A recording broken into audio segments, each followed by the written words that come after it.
নাম Kim Namjoon. তিনি জিনের মতো ওয়ার্ল্ড ওয়াইড হ্যান্ডসাম নন, তিনি সুগার মতো সেভেজ নন, তিনি জেহুপের মতন ব্রাইট সানশাইন নন, তিনি জিমিনের মতো মিষ্টি নন, তিনি ভিয়ের মতো শিশু সুলভ নন, তিনি জাংকুকের মতো অ্যাথলেটিক নন।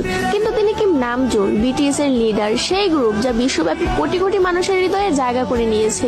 তার আইকিউ 148। তিনি গণিতে একজন জিনিয়াস। উচ্চ মাধ্যমিক পরীক্ষায় দেশের শীর্ষ 1% স্থান পেয়েছেন। কোরিয়ার টপ 1% বুদ্ধিমান মানুষের তালিকায় আছেন।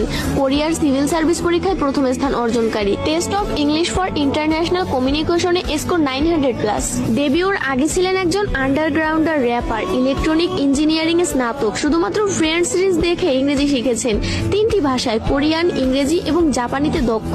গ্রামি রেকর্ডিং একাডেমির সদস্য, ইউনিসেফ অ্যাম্বাসাডর, জাতিসংঘে বক্তৃতা দিয়েছেন, Samsung ambassador, Big Hit shareholder, কোরিয়ার সাংস্কৃতিক সম্মাননা পদকপ্রাপ্ত, কোরিয়ান মিউজিক কপিরাইট অ্যাসোসিয়েশনের সদস্য, যার 160টি ক্রেডিট আছে।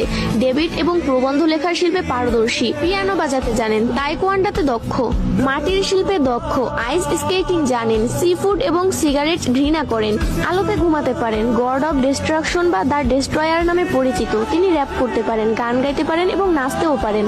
একজন গীতিকার, প্রযোজক, সুরকার, কবি, সঙ্গীতজ্ঞ, একজন বহুভাষাবিদ, একজন দাতা ও সমাজসেবী, বই পড়ার ভীষণ শখ, প্রকৃতি প্রেমিক, ফ্যাশনের আইকন, একটি জীবন্ত শিল্পকর্ম।